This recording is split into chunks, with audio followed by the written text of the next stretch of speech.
YouTube কাঁপানো যত প্রকার স্ন্যাক্স আছে তার ভিতরে এই স্পাইরাল পটেটো এখন ভাইরাল। তাই দেরি না করে আমিও বানিয়ে ফেলেছি এই স্পাইরাল পটেটো। দেখা যাক কেমন লাগে। তো এই ভিডিওটা বেশ কিছুদিন আগে করা, আমি সময়ের অভাবে আপলোড করতে পারিনি, তাই আজকে সময় পেয়ে ভাবলাম আপনাদের সাথে ভিডিওটা শেয়ার করি।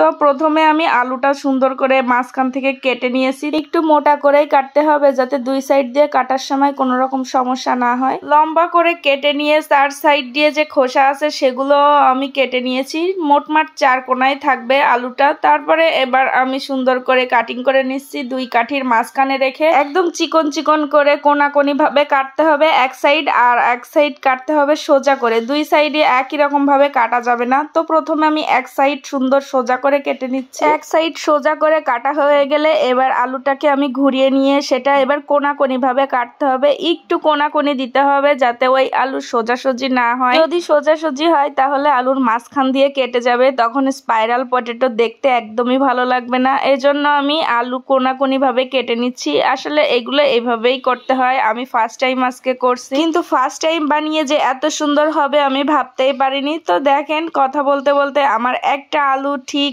সুন্দরভাবে কাটা হয়ে গেছে, আর দুই সাইডটা কেমন জাল জাল দেখা যাচ্ছে। প্রথমটাই কেটে অনেক বেশি ভালো লাগছে যে এত সুন্দর হয়েছে, তাই আমি আরো কয়েকটা আলু ওই সেম ভাবে কেটে নিচ্ছি। প্রথমে সোজাসুজি, তারপরে কোনাকুনি ভাবে কেটে নিব। বাসায় আজকে আমরা মাত্র 4-5 জন মানুষ, তাই আজকে 4-5 পিসই বানিয়ে দেখবো। যদি ভালো হয় নেক্সট টাইম এর থেকে আরো বেশি বানিয়ে সবাইকে খাওয়াবো। কথা বলতে বলতে দেখেন আমার এই আলুটাও এক সাইড কাটা হয়ে গেছে, আরো এক সাইড এই সেম ভাবে কেটে নিচ্ছি একদম কোনাকুনি আর চিকন চিকন। প্রথমটা থেকে আরো বেশি চিকন চিকন করছি যাতে দেখতে আরো বেশি ভালো লাগে। তো এই সেম ভাবে আমি সবগুলো আলুই কোনাকুনি আর এক পাশ সোজা করে কেটে নিয়ে তারপরে কিছুক্ষণ লবণ দিয়ে ভিজিয়ে রাখবো। বাটিতে বেশ কিছুটা পানি দিয়ে তার ভিতরে আমি এই আলুগুলো দিয়ে দেবো এক এক করে। সবগুলো ভালো করে ধুয়ে নিচ্ছিলাম যাতে এর ভিতরে কোনো ময়লা না থাকে। এই পেঁচানো আলুগুলো কাটার পরে দেখতে খুব বেশি সুন্দর সাদা ফকফকা দেখা যাচ্ছিল, দেখেই খুব ভালো লাগছিল। তো এরপরে আমি এতে একটু লবণও দিয়ে দিলাম। লবণ দিয়ে আমি বেশ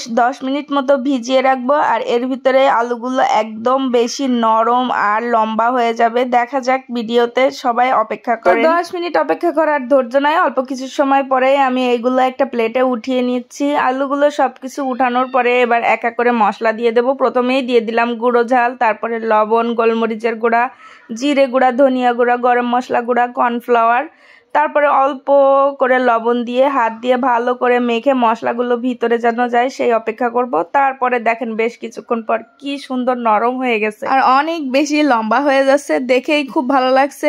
আর এদিকে আমি তেলটা গরম করেই আমি এক এক করে সবগুলো স্পাইরাল পটেটো কড়াইতে দিয়ে দিলাম। বেশ কিছুক্ষণ উল্টে পাল্টে ভালো করে লাল লাল করে ভেজে নিয়েই উঠিয়ে নিই। এভাবেই আমি সবগুলো স্পাইরাল পটেটো ভেজে নিয়েই এবার বসে যাব খেতে। দেখা যাক কেমন লাগে। তো বিশ্বাস করেন আসলে অনেক বেশি মজা ছিল, আপনারাও ট্রাই করে দেখবেন।